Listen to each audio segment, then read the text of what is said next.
Assalamualaikum warahmatullahi wabarakatuh. Bismillahirrahmanirrahim.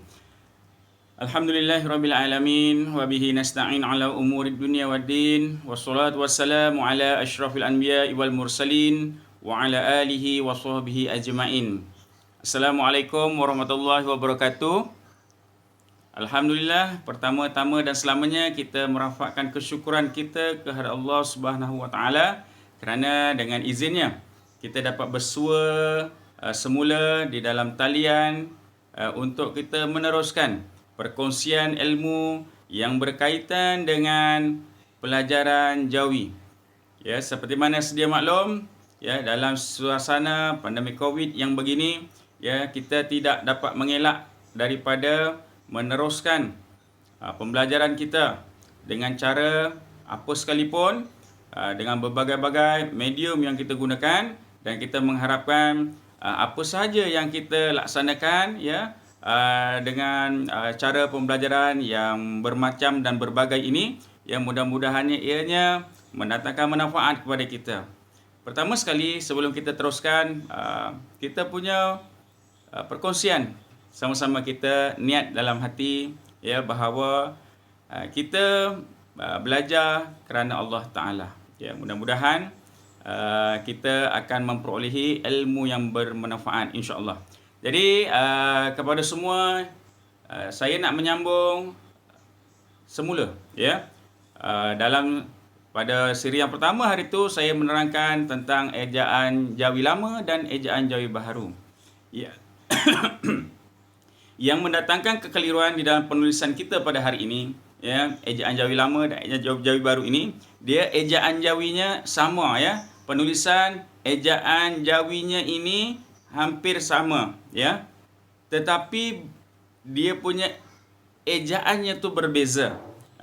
Istilah mudahnya dalam perbandingannya, ejaan Jawi lama, ejaan Jawi baru, dia sama sahaja, penulisannya adalah tulisan Jawi, dibaca ianya bunyi, tetapi Jawi baru ini bukan sekadar bunyinya sahaja, tetapi dia memerlukan ejaan yang tepat. Baik, kekeliruan yang timbul dalam Jawi baru dengan Jawi lama ini, ya, bagaimana kita nak mengenal pasti sama ada ejaan Jawi ini dia ada huruf alif ataupun sebaliknya. Dia ada satu kaedah yang kita gunakan. Ya, kalau sebelum ini saya memberikan contoh ejaan strawberry. Kenapa ejaan strawberry? Ya, pada tulisan Jawi yang dibaca kedua-duanya bunyi, ya, sama ada huruf alif ataupun tidak ada huruf alif, ya, tetapi kenapa pula dalam ejaan tersebut huruf alif yang tidak dituliskan itu adalah ejaan yang tepat? Kenapa ejaan yang ada huruf alif itu dikirakan tidak tepat? Ya, kerana apa? Kerana kita ada satu kaedah yang dipanggil KWK. Ya, KWK ini adalah singkatan daripada K bermakna konsonan, A vokal, K konsonan. KWK. Sebelum saya menerangkan apa itu KWK untuk selanjutnya, saya nak terangkan dahulu, ya, huruf-huruf Rumi. Ya, huruf Rumi ini seperti sedia maklum, dia ada huruf Rumi ini dia A hingga Z. Dia ada dua kumpulan huruf. Yang pertama huruf vokal, yang kedua kumpulan huruf konsonan. Jadi huruf vokal ini terbahagi kepada 5, iaitu A, E, I, O, U. Ya. A, E, I, O, U. Jadi sekarang ni kita nak fokuskan pada huruf vokal A sahaja. Dalam kaedah KWK ni hanya huruf A sahaja yang kita nak fokuskan, yang kita nak gunakan. Baik, kita sama-sama kita lihat di papan putih di belakang saya ni. Baik, KWK ni saya terangkan seringkasnya konsonan, V vokal, K konsonan. Vokal yang dimaksudkan ini adalah vokal huruf A. Seperti mana sedia maklum, A padanan huruf Jawinya ialah alif. A untuk alif. Baik, saya sengaja membuatkan carta yang begini. KWK, A untuk alif.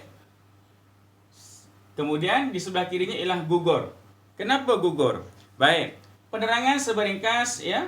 Vokal huruf A untuk alif diapit dua konsonan. 2K ni dua konsonan ya. Dua konsonan maknanya KWK lah ya. Sama dengan gugurkan huruf alif. Maknanya huruf A untuk alif itu hendaklah digugurkan. Dan sedia maklum, KWK ini hanya boleh digunakan untuk semua perkataan bahasa Melayu dan bahasa Inggeris sahaja.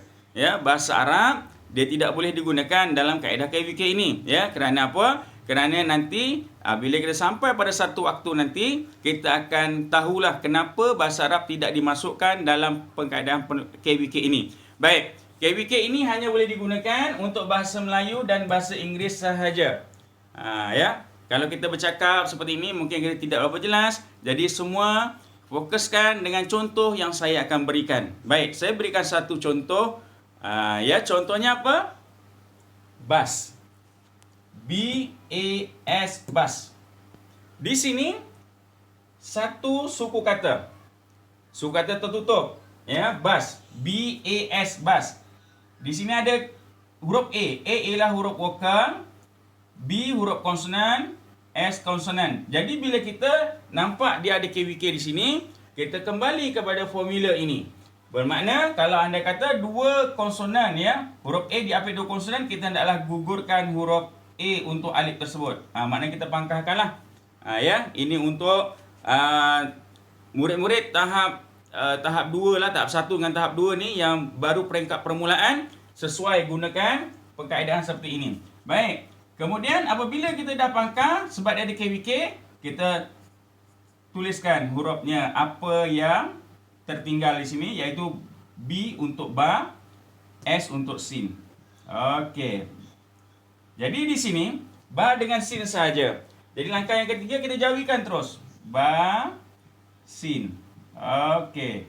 Jadi beginilah ejaan bas. Bas ini satu suku kata. Ba, sin, bas. Ya, tapi kalau anda kata dieja dengan ba alif sin, bunyinya bunyi sama tak? Bas tak? Bunyi sama kan?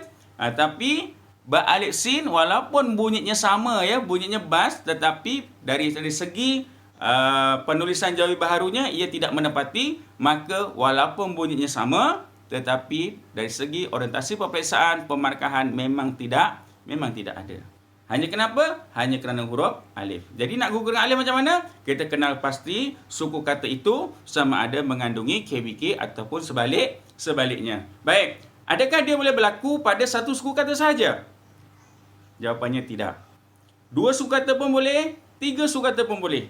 Sebab itu dalam penulisan jawi kita pada hari ini, sekiranya kita nak menjawikan, pastikan yang pertama kita kena mengenal pasti suku kata. Suku kata is very important. Pertama sekali ialah suku kata. Barulah nanti kita boleh ikut step yang seterusnya. Ya, jadi kita tengok contoh pada perkataan yang mengandungi lebih daripada satu suku kata. Sekiranya ini bas, satu suku kata. Kita tengok juga yang kedua. Basikal. Basikal. Ada berapa suku kata? 3. Mudahnya kita akan buat beginilah. Ba, satu suku kata. Si, satu suku kata. Kal, satu suku kata. Bermakna ada 2, 3 suku kata. Bila kita bedakan suku kata seperti ini, baru kita nampak yang mana ada suku kata tertutup. Ya, yang mengandungi huruf A yang diapit oleh 2 konsonan. Kalau kita lihat, basikal, ba, terbuka, suku kata terbuka, si, terbuka, kal, suku kata tertutup. Kita lihat huruf A ada di sini. A mewakili vokal, K, konsonan, L, konsonan. Ada KWK? Ada. Maka apa yang perlu kita buat? Sekiranya vokal huruf A ini diapit dengan 2 konsonan, kita akan gugurkan. Kita gugurkan, kita pangkah dia lah, kita gugurkan dia. Okey, begitu. Jadi, langkah yang kedua. Mudah caranya, kita akan buatkan padanan huruf, mana huruf yang tertinggal. Huruf B, ba. Ya, B untuk ba. A alif, S untuk sin, I untuk ya, K untuk kaf, L untuk lam. Kita dah buatkan padanan huruf sebegini, barulah kita jawikan. Ya, jawikan pada langkah ketiga, jawikan ba alif Sin ya. Ya, sin ya kaf lam. Okey. Ba alif sin ya kaf lam. Basikal. Inilah ejaan yang tepat, ya. Cara-cara kita nak menggunakan kaedah KWK ini dengan tepat. Oleh yang demikian, saya mengharapkan, ya, dalam menjawikan ini, yang pertama sekali kita kena tahu akan suku kata. It's very important. Yang kedua, kita tahu padanan huruf-hurufnya. Dan yang ketiga, barulah kita boleh sambungkan huruf tersebut untuk menjadikan satu perkataan jawapan dengan ejaan yang tepat. Okey, baik. Ya. Jadi inilah perkongsian kita pada kali ini, dan kita jumpa lagi pada siri-siri yang seterusnya. Sekian saja. Assalamualaikum warahmatullahi wabarakatuh. Wa ilal liqa. Ma'assalamah.